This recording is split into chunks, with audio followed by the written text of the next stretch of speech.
PMT गिरने से शहरी के जख्मी होने के केस में कराची की मकामी अदालत ने के इलेक्ट्रिक को हर जाने का हुक्म दे दिया। के इलेक्ट्रिक को मुतासरा शहरी को 92 लाख रुपए अदा करने का हुक्म सादर किया गया है। पीएमटी गिरने से शहरी के जख्मी होने के केस में कराची की मकामी अदालत ने के इलेक्ट्रिक को हर जाने का हुक्म दे दिया है। मजीद जानते हैं टॉन न्यूज़ के नुमाइंदे शफी बलोच से। जी शफी, अपडेट कीजिएगा।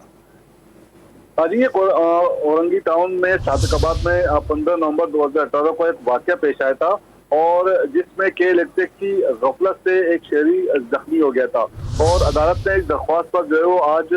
फरीकैन के दलाल मुकम्मल होने के बाद फैसला जारी कर दिया है, जिसमें के इलेक्ट्रिक को गफलत का जो है जिम्मेदार करार दिया गया है और शहरी को जो है वो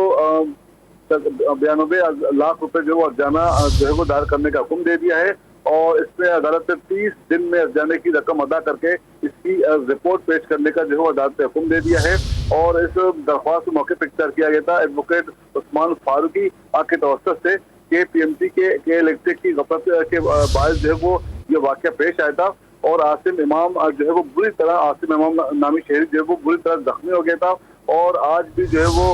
इसके जो है वो कई हिस्से जो है नाकारा हो चुके हैं और के इलेक्ट्रिक पर भारी जुर्माना आयद करने की जो है वो इस्तदा की गई, जिस पर आज अदालत ने दरख्वास्त मंजूर करते हुए के इलेक्ट्रिक को अर्जाने की रकम अदा करके रिपोर्ट पेश करने का हुक्म दे दिया है। जी ठीक है, बहुत शुक्रिया शफी बलोच अपडेट करने के लिए।